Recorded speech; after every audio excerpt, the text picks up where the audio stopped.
Arlen Bliefernicht. I'm from DeForest, Wisconsin, which is right next door to Madison, Wisconsin. I served 2 years in the Army. I served from February '67 to February of '69. When I was there, we started out very casual, so to speak. I was in infantry. For the first 6 months, it was like a Boy Scout outing, but we didn't know it was coming down the road at us, and we hit Tet. From Tet on till I left, it was not non-stop action, but a lot of it. It was just a roller coaster. And we hit Tet at Khartoum City. And at that point, we came in by choppers to the airstrip. And nobody really told us what was going on. The fog of war, they call it, mass confusion.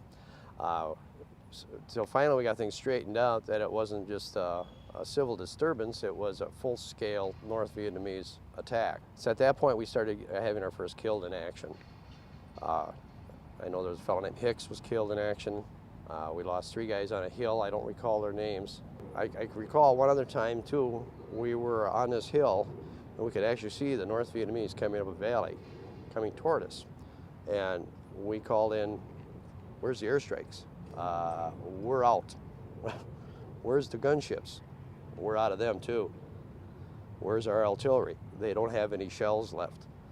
So they got enough choppers together, got us off that hill, and we hunkered down or stayed in the fire base for 1 week until we got enough ammunition to catch up the supply line, to catch up to us.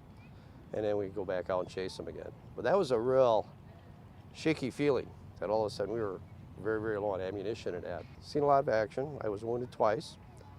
Our big battle that chewed up most of the battalion was a battle of Chu Mor. We were right up on the Cambodian border.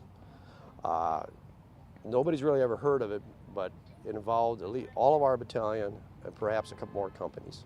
Probably of everybody that served with me in that 1968 time period, that's the one we remember. It turned out to be at least a regimental size supply base. And it was just over the border. We had one company getting bad action up there, and then we followed them in, and then we never really took the ridge line. But come to find out, it was a huge underground base that they had dug in underneath that particular ridge. And that's where I was wounded twice. I was very lucky. It was very superficial, and also I consider myself the lucky stars. I was medevaced and then came back in the field after a couple weeks. Like I say, I was very lucky. When I come here, it's to pay my respects for the people that didn't make it. The Battle of Chu Mor, which I did mention, is big in the panel 53E. And we've got a whole bunch of names right in there of people from our battalion killed in action. And there's a few names that jump out or are special to me. And it's an emotional impact whenever you do see it, Nat. But I've learned to deal with it. And to me, it's just like visiting a cemetery. But the names are all right there. I got a couple, the Purple Hearts and the CIB, but my biggest medal was getting out alive in one piece. You have to give it your all. We're backing you. I know the non-vets are gonna get out there and make sure you don't get any receptions like we got when we come back. And